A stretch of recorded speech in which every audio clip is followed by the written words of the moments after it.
perbudakan sudah hampir tidak ada, bahkan mungkin sudah tidak ada. Kita tidak menemukan perbudakan lagi, tidak tahu adanya di mana. Kita dengar katanya di negeri mana gitu, apa daerah Afrika mana atau mana masih ada bentuk perbudakan.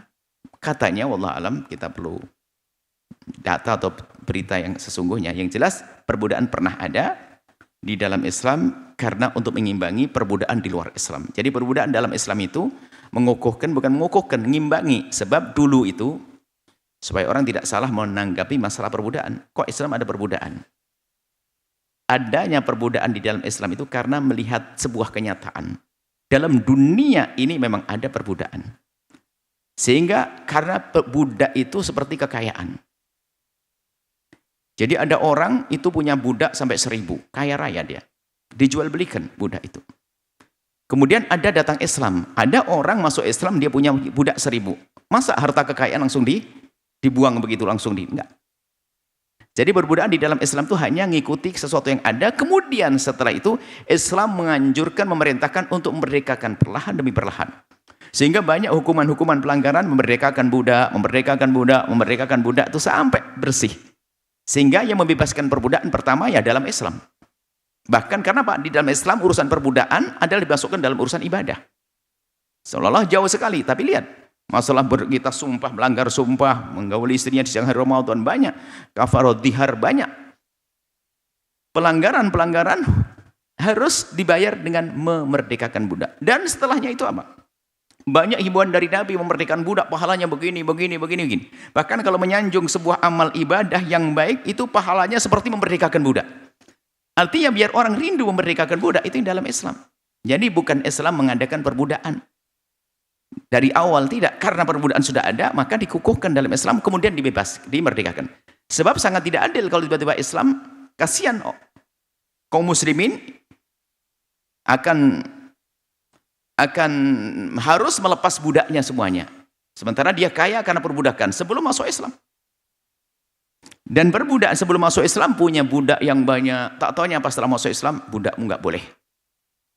Bisa nggak berani masuk Islam. Karena kekayaannya harus dibuang.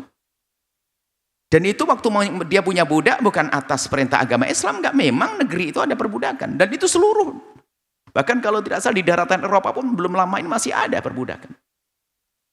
Di negeri-negeri selain Islam masih ada perbudakan belum lama.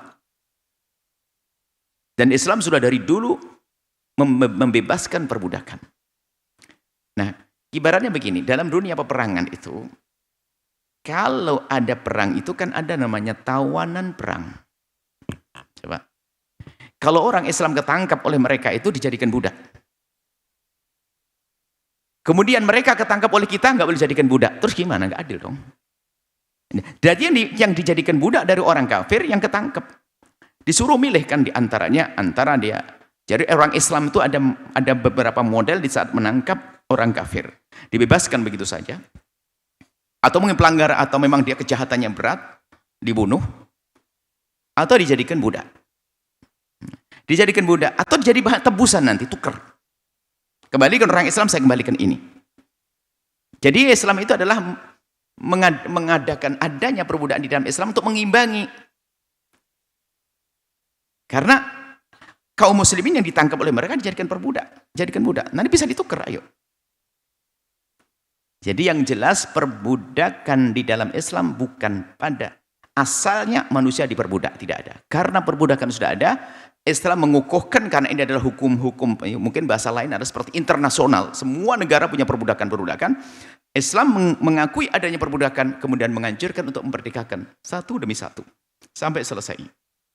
Sedikit-sedikit urusan perbudakan, pahalanya seperti memerdekakan budak dari Bani Ismail, seperti memerdekakan budak dari ini. Jadi kemuliaan dalam ibadah kadang dicontohkan dengan memerdekakan budak. Artinya biar orang tergugah hatinya untuk memerdekakan budak dan sukses dalam Islam. Tidak lagi perbudakan.